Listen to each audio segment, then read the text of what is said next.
Batman Forever and Batman Robin. I'm going to do this both in the same video because these two Schumacher movies pretty similar. One of them's obviously worse than the other, but not a whole lot of differences. It's not like they require a separate review.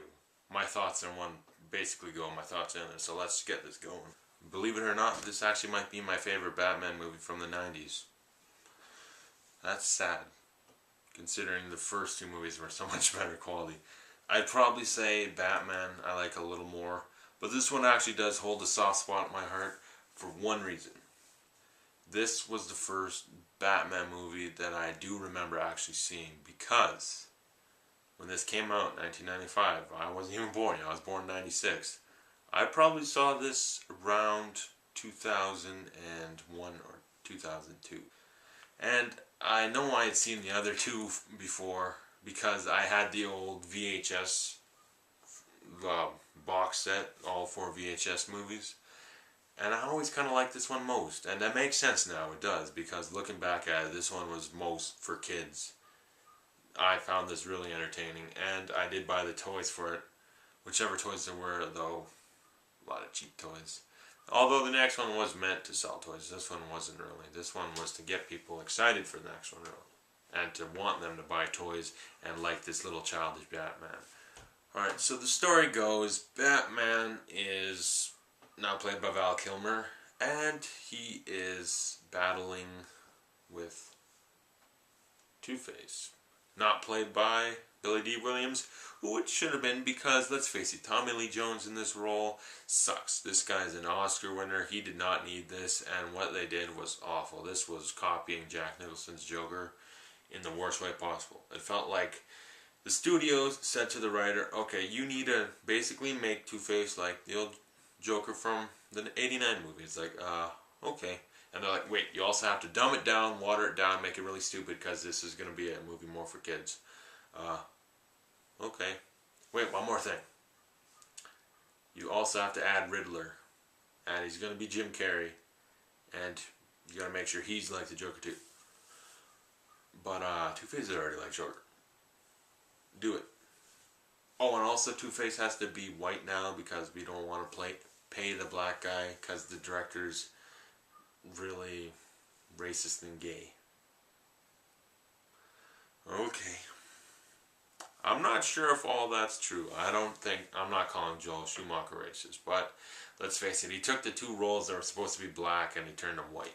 What we got in this movie was, I prefer to have seen how it should have been.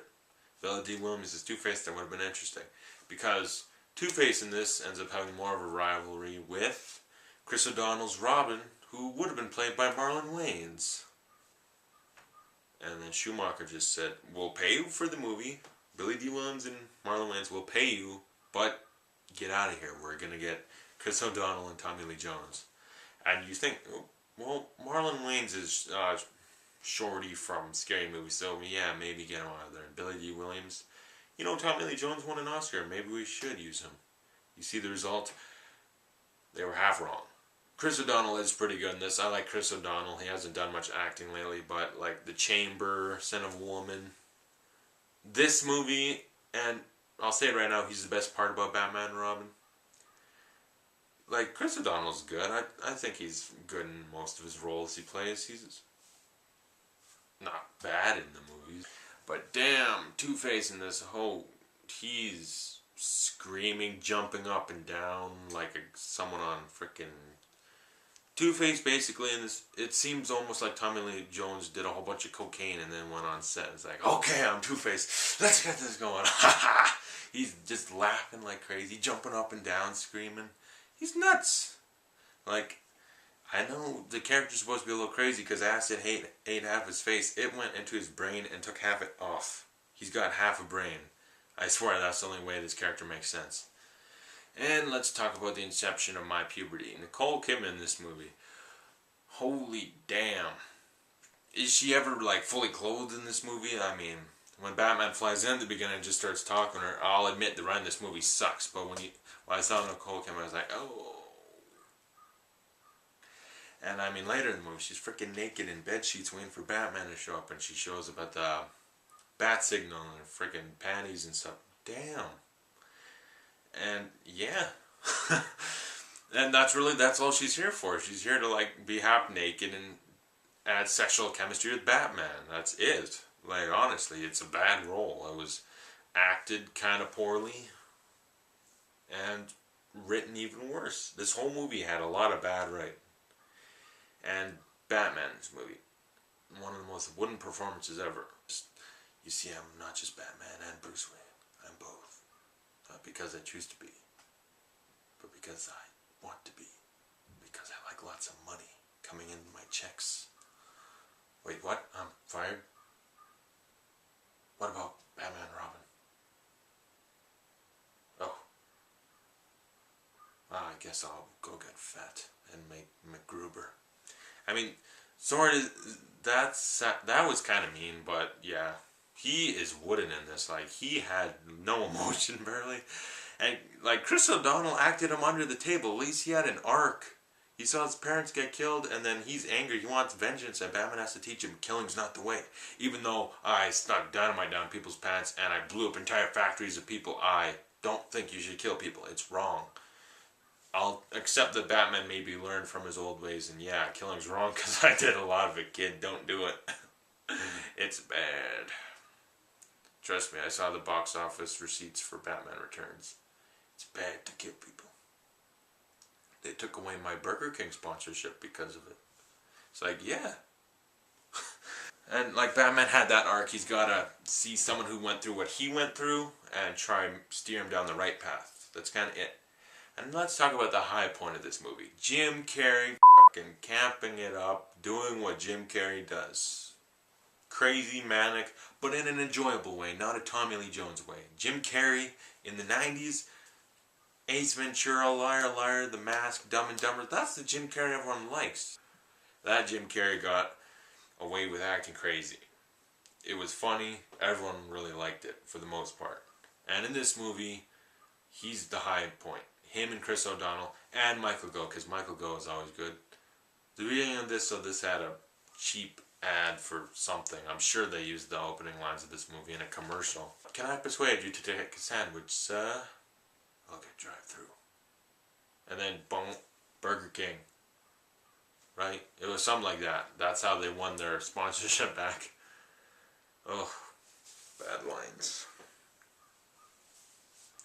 And the story is just Batman's dealing with Two-Face.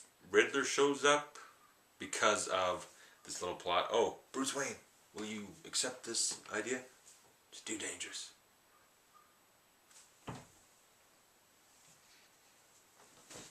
Hey, I'm Riddler. I'll put on this giant spandex suit and I'm gonna make really elementary riddles. I mean, Sherlock Holmes and Watson would laugh in my face. There were harder riddles on the old Batman the Animated Series, but Riddler in this is just like, yeah, it's a clock face thing. Yeah, it's too easy. I don't have much to say. This movie's childish, but I liked it because I'm a kid. When I watched this when I'm little, I was like, this is funny. Jim Carrey's a funny guy. He's so funny. Nowadays, I just want to turn this off. Oh, hey, Nicole Kidman's half naked. I'll watch a bit longer. Oh no, Tommy Lee Jones. Hey, Drew Barrymore and the lady from Entourage. That's cool. Oh, Two-Face is back. Hey, Nicole Kidman. It's like that was Schumacher's plan. The story sucks, so we gotta have the sexy lady. Every time people are getting ready to leave or turn the movie off, put her in. Because they'll stay just to see that, and then they'll see, oh, maybe I'll give the movie another chance. Yeah, she's half naked again. Yeah, the story's kind of saying, she's half naked again. That's it. So, yes, movie's childish, terrible writing, terrible acting besides Jim Carrey and Chris O'Donnell. Does that not speak for itself? Chris O'Donnell and Jim Carrey, the best actors in the movie? That's a problem. Yeah. This movie gets a D+. The only reason it's a D+ and not a D is because it has some nostalgia for me. And yeah. Still a pretty poor movie, but it's not F level or nothing. D seems right. It's a bad movie, but I got some enjoyment out of it. Nostalgia, there's some funny stuff. They sold a few toys. I'll show you them in the next part when I review Batman and Robin, which is right now.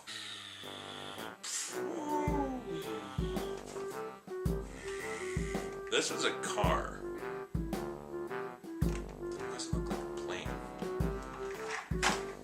No. This wasn't even from any of the movies. This, I believe, was from the cartoon. And this was the one toy they actually were able to sell from Batman Forever. Although I completely broke it. I don't know if I don't even think this is my fault. This is just from packing and moving or something, because I'm missing all the shark fins, and I wish I wasn't. I like this car. I don't care what anyone says. If I could own this, I would. I'd rather own the Tumbler or the original car, but this would be cool. With the shark fins and stuff, it's a ridiculous car. I want to drive it to the grocery store and pick up chips with. I said chips. I want to go buy groceries, but do it as Batman, because that would be awesome. Maybe even get Taco Bell. So Batman and Robin, the toy commercial that lasted 2 hours. Wow. I don't want to talk about this though. This vehicle makes no sense. And this is also missing parts. There's some kind of fin there too, I hope. But yeah, this is a car that has to navigate on ice only. Although I do play with it as a plane, because as a plane it's very cool. I do like this Batmobile though. I did explain, yeah. This is something. And this broke. I honestly don't know where the other pieces. These are old toys, but I do have to correct myself. They sold the Batmobile and the plane from Batman Forever. Only 2 toys, really. And then they sold some cheap Two-Face, Riddler, Robin, Batman toys. I don't really want to review this as a movie, because all it is honestly a 2-hour toy commercial. That's why I have them. It was very successful. I'll say it right now. As a toy commercial, this gets an A+. Look at all the toys I bought. I got even more over there, but that's not because of this movie. But as a kid, all I had, Batman toys. This movie is very successful for that. As a movie now, though. Ooh.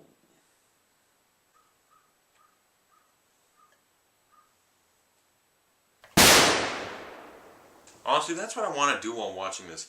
If you locked me in a room and I had to sit there and continuously watch Batman and Robin over and over again on a loop, I would. I'd just end it, because this movie's unbearably bad. Oh my god. Like, I'll sit through and watch it once, but if you make me sit through and watch it twice, I'm gonna really want to get out of there. I'm gonna turn it off. I barely made it through watching it the first time. And as a kid, I'm gonna be honest, as a kid, this movie, I didn't like it. That sounds weird, but don't you think, oh, this movie's made for kids to sell toys. I bet all kids love the movie. Nope, I hated this movie as a kid. I hated Batman Returns and Batman and Robin. But Batman, I liked, because Jack Nicholson, Batman, that's pretty cool. He's funny, he's a clown, haha. And then Batman Forever, I just like it. I enjoy it as a movie. It's a poor movie, and that's why I rated it as such, but honestly, the kid in me wants to give it an A+. This movie, however, the kid in me wants to avoid, honestly. This movie has nothing. George Clooney in this movie. George Clooney was popular because of ER, so they made him be Batman. What a mistake, because he couldn't do nothing either. He's got his George Clooney charm. That doesn't work in this movie. Chris O'Donnell, he's fine. He's the best actor in this movie again. Michael Gough is pretty good, but Michael Gough kind of had bad lines. His arc, Michael Gough had a horrible character arc thing that Batman was dealing with, because Alfred's dying, so Batman's gotta know that he can't master death. They should have had Alfred die then. It's like the movie. Batman and Robin are awesome, and then Batgirl shows up halfway through, and she's British and not Barbara Gordon, but Alfred's niece, and then Poison Ivy shows up, and this big buff guy shows up, and Arnold Schwarzenegger is a refrigerator man or something, and they fight and sell toys, and the end, and they save Alfred. Horrible movie. It was written by kids who were playing with toys. I wouldn't be surprised. The writer of this, whoever the hell he is, I wouldn't be surprised if like he's sitting at a playground or something. There's two kids playing with Batman toys, and they're like, "Hi, Freeze, I'm Batman. The Iceman cometh." Like, all these lines are awful, and it's just basically the writer's sitting there, this is good stuff. And then the kid's like, okay. And then Poison Ivy shows up out of nowhere, and then Bane's putting bombs out and saying bomb. And then they have a new colored suit, and they got these big planes and stuff, and then they freeze all the town, but then they win in the end. Yay, Alfred didn't die. And he's like, yes, movie! Here's $5, kid. Huh? And they didn't even give the kid a writing credit, but he got $5. This movie's awful. Chris O'Donnell, like, he had brutal lines too, but like he ran with it. Like, at least he kind of knew, yeah, this is stupid, but like Robin as a character, no one likes Robin really in these movies. I thought Chris O'Donnell always did fine, and in the movie he's doing stupid stuff, but he's doing it okay. Uma Thurman in this movie, what the hell was she doing? Her character was written so stupidly, and her sexiness they talk about is not Nicole Kidman level or Charlie's Angels level. Uma Thurman did not really help with the inception of my puberty. Like, honestly, she didn't really help. Like, they say she's sexy and stuff, and I'm like, I kind of get that, but at the same time, you're stretching a little bit. I will say, it's better that she's in the movie because Batgirl,